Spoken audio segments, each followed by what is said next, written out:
Alors, j'ai choisi ce moyen de vidéo pour répondre à vos questions. Ce sera plus facile pour moi. Je vais essayer d'être bref, même si c'est parfois difficile pour moi de l'être. Alors, votre première question, en premier lieu, quel est votre point de vue sur la question des bébés médicaments? Alors, mon point de vue, il est que le bébé médicament, on ne peut pas le séparer du reste des autres pratiques de procréation artificielle. Il s'intègre dans ce paysage particulier et par conséquent, on ne peut pas stigmatiser la question des bébés médicaments sans aussi réfléchir au contexte plus global des procréations artificielles, voire même de la médecine de la procréation en général, puisque c'est le champ de recherche dans lequel j'ai travaillé. Alors effectivement, pour moi, c'est une situation qui n'est pas banale. Ça ne veut pas dire qu'il faut la stigmatiser, mais il faut prendre conscience de ses particularités. Et l'un des problèmes auxquels moi je suis personnellement sensible en tant que psychiatre, ayant fait certaines études de psychopathologie de la conception humaine, c'est la question notamment de l'identité du bébé médicament et de sa biographie particulière. Alors, je m'explique. L'identité, c'est que nous sommes a priori des êtres humains qui doivent avoir une identité propre et en effet, le bébé médicament, il doit un peu, il doit, pas un peu, il doit complètement une part de son identité, alors là, biologique, non pas psychique, à l'enfant qu'il a pour mission de soigner. C'est-à-dire qu'il n'est pas libre d'être biologiquement n'importe quel enfant. Son corps doit être déterminé en passant par l'identité génétique du frère ou de la sœur qu'il doit soigner. Ça, je trouve que c'est pas banal, ça circonscrit la création de son identité biologique dans un champ limité, et donc il est en quelque sorte assujetti au corps de son frère ou de sa sœur malade. Il n'est pas, entre guillemets, libre d'être conçu du hasard. Que faut-il en penser sur le plan de son développement? Il peut le vivre très bien, mais c'est une caractéristique que je tiens à souligner.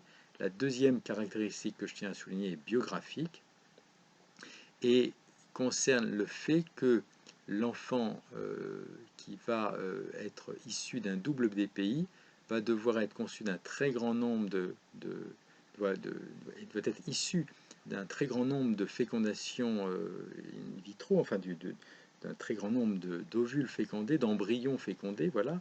Il va appartenir à une fratrie conceptionnelle, hein, ce terme peut-être choquer certains, mais j'ai tendance à l'employer de façon en utilisant des guillemets fratrie. Hein, il ne s'agit pas d'une vraie fratrie, mais une espèce de fratrie de conception. Eh bien, il va appartenir à une fratrie de conception extrêmement nombreuse et lui seul va survivre. C'est la problématique psychologique que j'ai décrite sur le terme de survivance périnatale. Alors, votre deuxième question, comment pensez-vous qu'un enfant vit sachant qu'il fut conçu dans le but de sauver son aîné? Eh bien, je ne peux pas le savoir, et tant mieux, parce que si euh, un psychiatre de Chartres était capable de savoir comment vit un enfant qu'il ne connaît pas uniquement sur les bases de sa conception, ce serait quand même bien embêtant. Donc, je crois que j'ai envie de passer à la question suivante, car je ne peux pas prévoir, savoir ce que va vivre cet enfant.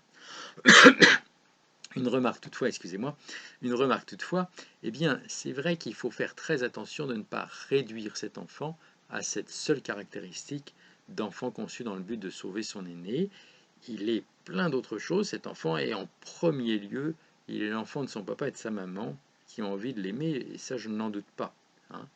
Mais il va peut-être devoir affronter des problématiques identitaires comme je vous le disais tout à l'heure, parce qu'il n'est pas libre d'être tout à fait ce qu'il voudrait, il n'est pas libre d'être tout à fait lui-même, il doit être conçu en rapport avec l'identité biologique d'un autre enfant, et puis il est peut-être confronté à cette question de survivre là où d'autres embryons sont morts, et ces embryons qui sont morts sont ses pères, PAIRS, hein, c'est semblable entre guillemets, et donc il peut être amené à se comparer psychologiquement à eux par le biais d'interactions avec ses parents.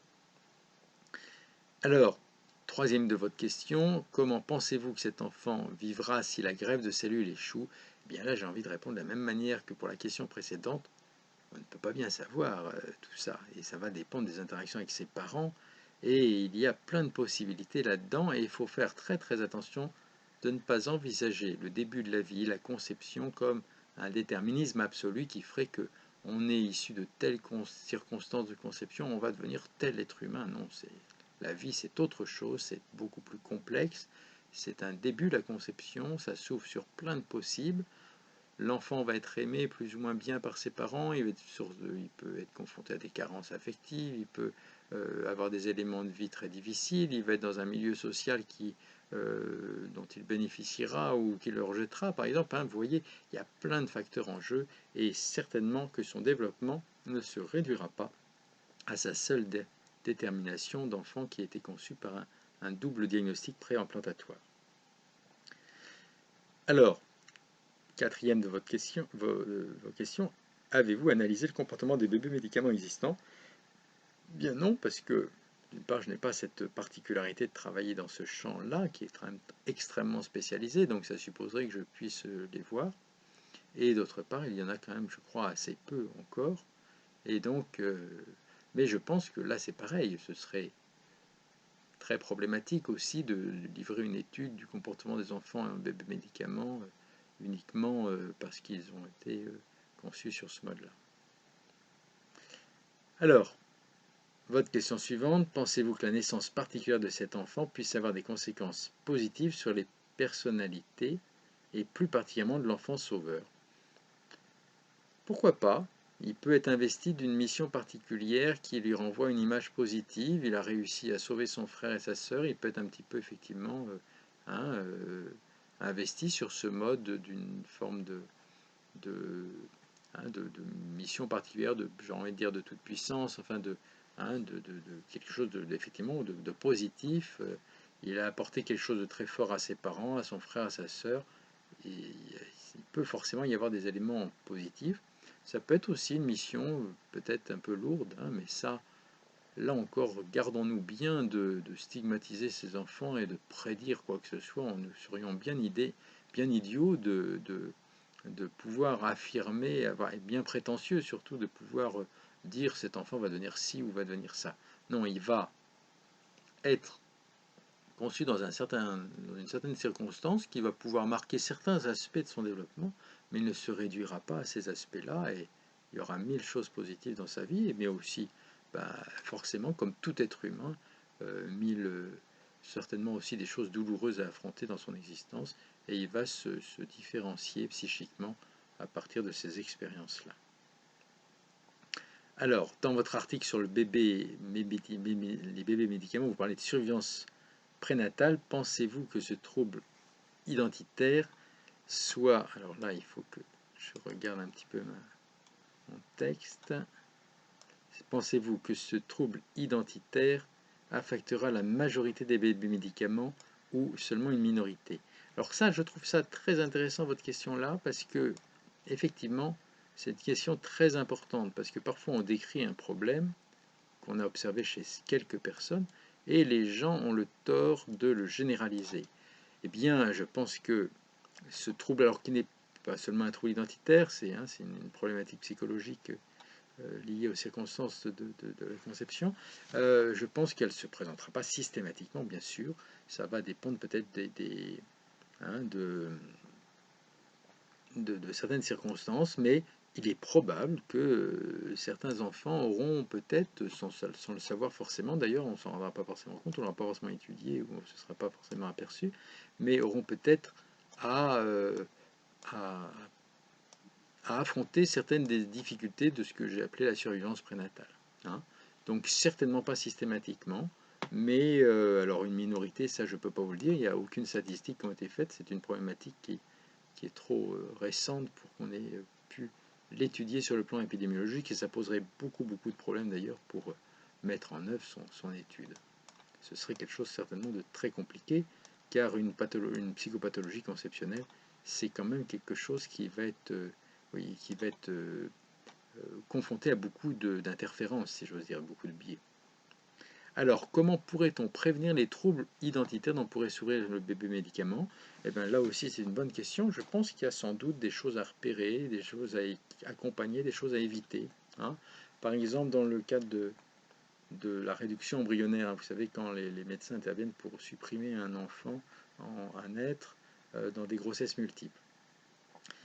J'avais lu une psychologue, je vais éviter de la citer quand même, vu cela, je vais un petit peu la critiquer, une psychologue qui disait, moi je dis aux parents, à la mère, que l'enfant s'est sacrifié pour les autres. Alors, je pense que ça c'est un discours qui, bien sûr, alors la psychologue note que ça rassure la mère, tout ça, mais je pense que c'est un discours qui peut favoriser une espèce d'idéalisation de l'embryon qui est mort, et par conséquent, euh, comment vous expliquer ça simplement, hein, on va idéaliser l'embryon mort qui s'est sacrifié pour les autres, donc on va le mettre un petit peu sur un piédestal, et donc l'enfant vivant va peut-être se comparer à cet embryon qui s'est sacrifié pour lui avec une certaine culpabilité à exister, alors que l'autre, qui était généreux puisqu'il s'est sacrifié pour les autres, l'autre était généreux, il aurait mieux, il aurait été plus juste qu'il vive à notre place. Donc ça va induire de la culpabilité peut-être pour l'enfant, et donc il faut être prudent sur ce genre de difficultés. Alors, prévenir les troubles alimentaires, hein, il y a des choses à ne pas faire, ça c'est ce que je viens de décrire, ne pas risquer de, de, de pointer les embryons morts, et là il y en a beaucoup, euh, comme des êtres idéaux qui seraient des héros. Euh, il y a sans doute quelque chose dans l'ordre de la prévention. Dans l'accompagnement des parents, cet enfant, bébé médicament, c'est quelque part un être un peu extraordinaire. Il a sauvé son frère ou sa sœur, il fait cesser le cauchemar des parents autour de la maladie du frère ou de la sœur. Enfin, il a vraiment un rôle très important pour la famille, euh, qui va être très très investi. Et le risque, c'est peut-être, comme il est quelqu'un d'un peu extraordinaire, le risque, c'est peut-être de ne pas l'élever avec les limites ordinaires, hein. Donc ça, ce sont des actions assez simples que des accompagnateurs du champ de la psychologie, de la psychiatrie peuvent faire, euh, en cas de problème, hein, c'est-à-dire si on sent qu'effectivement les parents n'ont pas posé des limites suffisamment claires, parce qu'ils investissent cet enfant comme quelqu'un de trop extraordinaire. Ils ne lui donnent pas une place d'enfant normal, ordinaire, et ça c'est sans doute un danger de cette circonstance.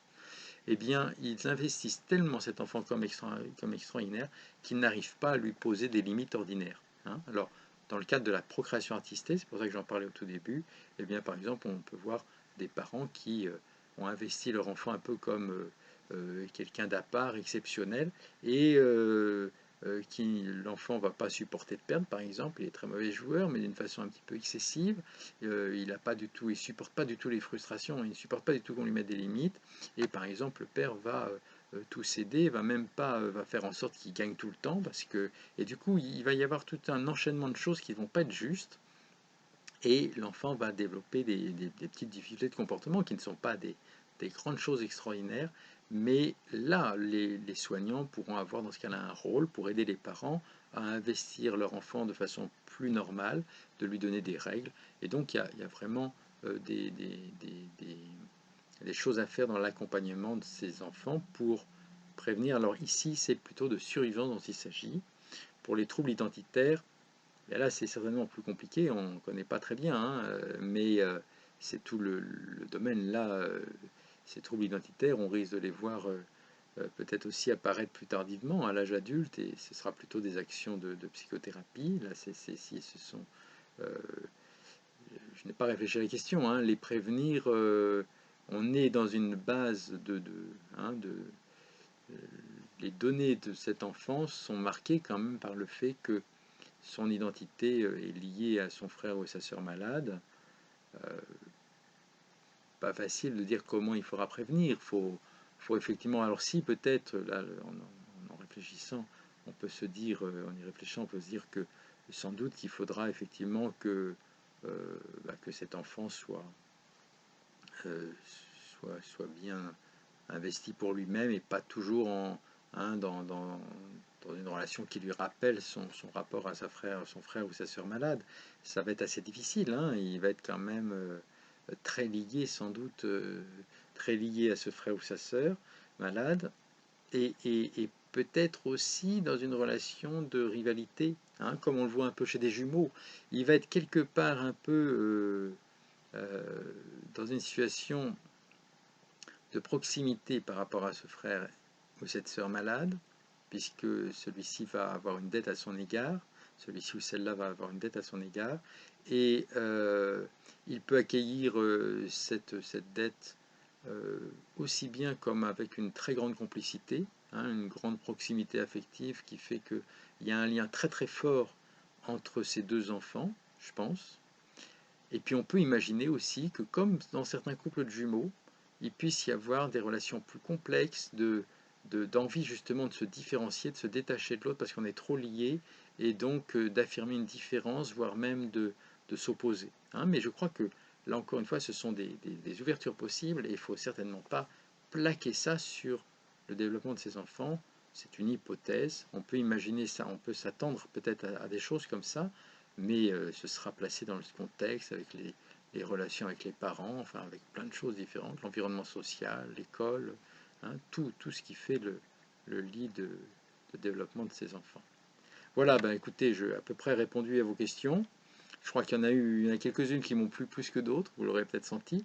En tout cas, bon courage pour votre travail.